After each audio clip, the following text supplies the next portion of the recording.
जय गुरुदेव। Class 12 students, भक्तिन पाठ का अंतिम भाग हम आज पढ़ने जा रहे हैं।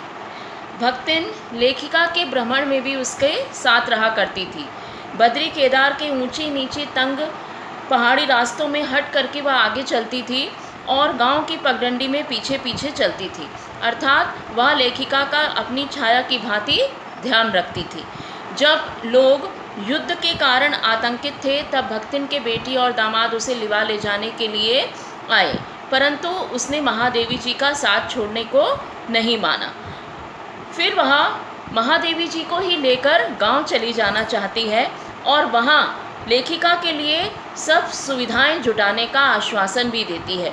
वह लेखिका के लिए अपना सर्वस्व लुटा देने के लिए भी तैयार थी। लेखिका यह मानती थी कि उसके और भक्तिन के बीच स्वामी और सेवक का संबंध नहीं है।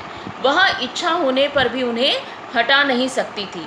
वह उसके द्वारा चले जाने का आदेश पाकर भी भक्तिन हंसकर टाल दिया करती थी। लेखिका उसे सेवक मानती भी नहीं थी। भक्तिन लेखिका के जीवन को पूरी तरह से घेरे हुई थी। भक्तिन छात्रावास की बालिकाओं के लिए चाय बना देती थी।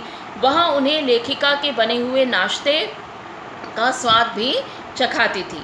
लेखिका के परिचितों से भक्तिन का व्यवहार लेखिका के प्रति उनके सम्मान और सद्भाव पर ही निर्धारित होता था। वह परिचितों को आकार प्रकार वेशभूषा या नाम से ही याद रखती थी। कवियों के प्रति उसके मन में आदर भाव नहीं था। वह जब किसी विद्यार्थी को बिना कारण स्वतंत्रता आंदोलन में भाग लेने के कारण जेल जाना पड़ता तो उसकी खबर सुनकर वह व्यथित हो जाती थी।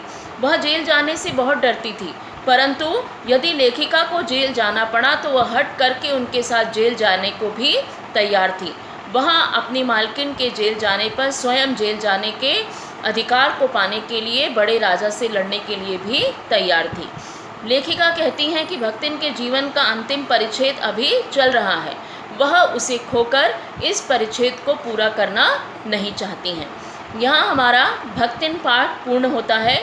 आप सभी इस वीडियो को देखकर भक्तिन पाठ को एक बार पढ़ लें, रीडिंग कर लें और अपनी क्वारीज पूछें। जय गुरुदेव।